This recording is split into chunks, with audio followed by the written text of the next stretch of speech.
Hello, hello, and welcome back. I am so glad you're here. This Mind, Body, Soul Mastery podcast is a place where we explore what it really means to live with intention, to lead from the heart, and to walk through life with a deeper connection to mind, body, and soul. And whether I'm sitting down with a guest or just sharing what I'm learning in real time, my hope is that you'll hear something that invites you back to yourself. So let's take a deep breath and let's drop into today's conversation. And this solo episode is going to be a little different, not in tone, but in depth. I want to invite you into the way I've changed over the course of my journey, not just changed in what I do or how I show up, but in how I see, how I feel, and how I receive life. It's a journey marked by moments that cracked me open and words that met me right in the middle of that cracking. Words that became anchors and invitations. And they become the foundation of what I call mind, body, soul mastery. And this isn't a goal, but this is a living, breathing way of being. So today I'm sharing some of those words, some of my insight, and how they've helped me come home to myself time and time again. We first start with awareness. It all begins with awareness. And it's that moment where something in your mind or your body whispers, pay attention. It's the quiet recognition that something needs to shift. And before healing can happen, we have to see it clearly. Awareness is what turns autopilot into presence.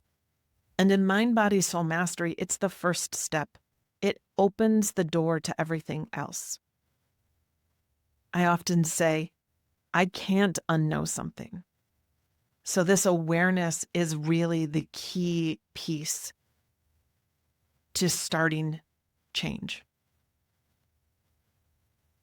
Next comes acknowledgement and acceptance. And with acknowledgement, it's this willingness to name what's real without numbing, defending, or pretending. You're not running from it. You have to acknowledge and accept it. And for me, this lives in the body. Tension, fatigue, emotions stored, emotions unspoken. And when you name it, you create space for acceptance. And it's not a giving up, but really, truly, it's a tuning in. It's saying, this is what's true right now, and I can hold that truth with grace. And in that moment, your soul begins to exhale. Then we moved into openness and willingness. And once I started living from awareness and acceptance, I noticed my heart soften. Openness is what allowed me to stop bracing against life. I stopped resisting. And willingness, that was the quiet decision to keep showing up, even when it's uncomfortable. To keep showing up, even when I thought I already dealt with this, I have to do it again. It's the deeper layers. And this is where mind and soul begin to work together. Curiosity guides you forward, and your spirit reminding you it's safe to evolve. Because, friend, let me give you a key piece here. Your soul came here to evolve. Your soul's purpose is evolution in this lifetime. And that's when the expansion started. Not from pushing, but from releasing, from allowing, from accepting, from being open, from being willing, all those things above. As I aligned mind, body, and soul, I felt myself stretch beyond my old stories, beliefs, patterns, habits. I began to see things differently.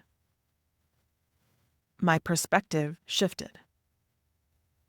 Expansion doesn't mean you've reached some final state. It means you're living with more honesty, more breath, more space. And that kind of expansion asks for grace. along with compassion. Compassion for yourself, for the parts of you that are still catching up, that are still learning, that are still healing. For me, my mind and my soul were very easy to align and work together. Very easy, very quickly.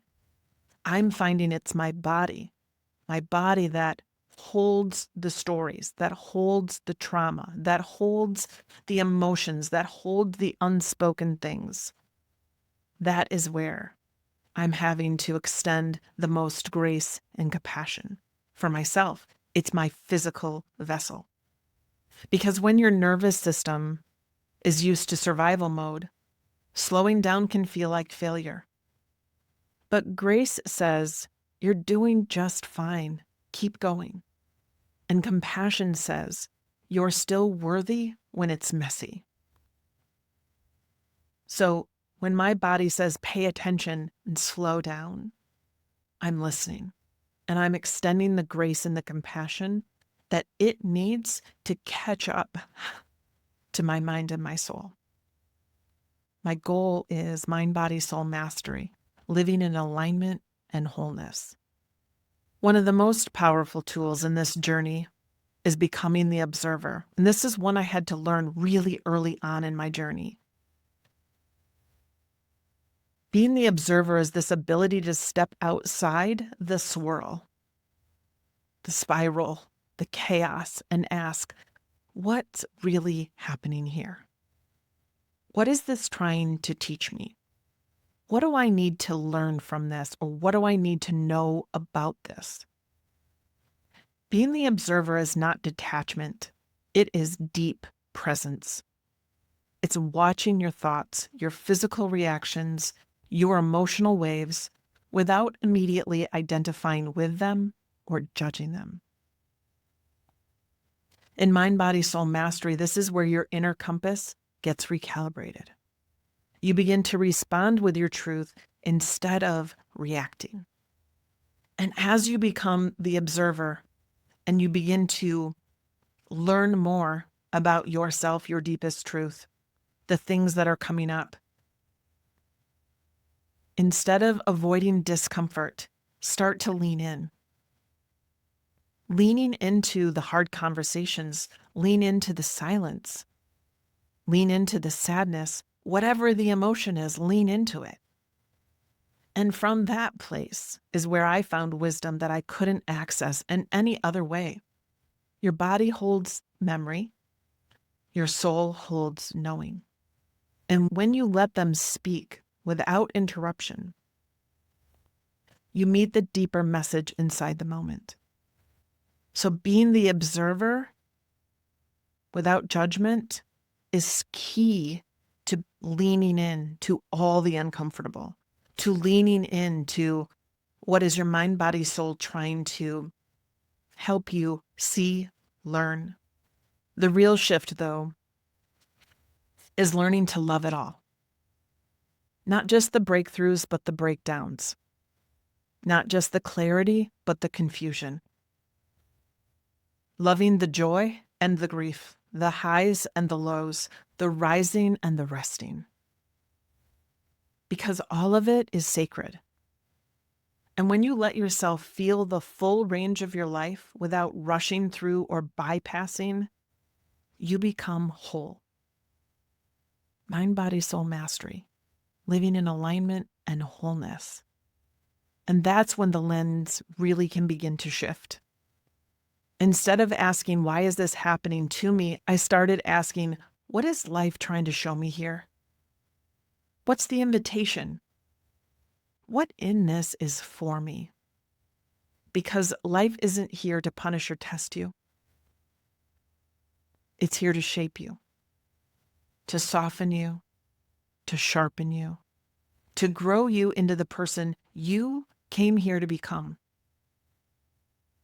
And when you live in that place of what is for me versus to me, this place where your mind is clear, your body is present, and your soul is rooted, then you can begin to experience life in your fullest expression.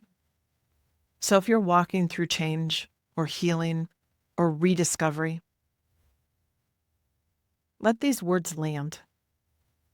Awareness, acknowledgement, acceptance, openness, willingness, grace, compassion. Let your mind stay curious. Look at and challenge the thoughts that come in. Where did they come from? Is this my truth or is this someone else's? Let your body speak. What part of your body is drawing you? Where do you have discomfort? Where do you have pain?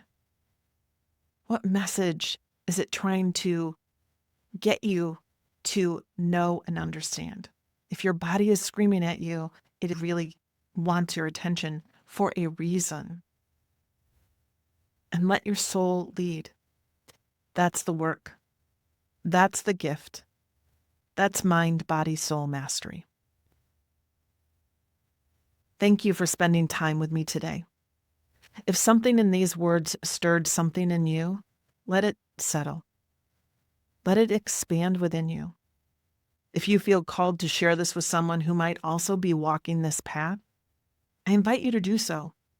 And then talk about it. Have a conversation with that person. And if you find yourself ready to explore what it means to live full expression because you're not currently, I encourage you to reach out. Let's have a conversation. Let's see those areas where you can lean in and hear what your mind, body, soul is trying to tell you. Until next time, embrace love, awaken your power, and live your truth.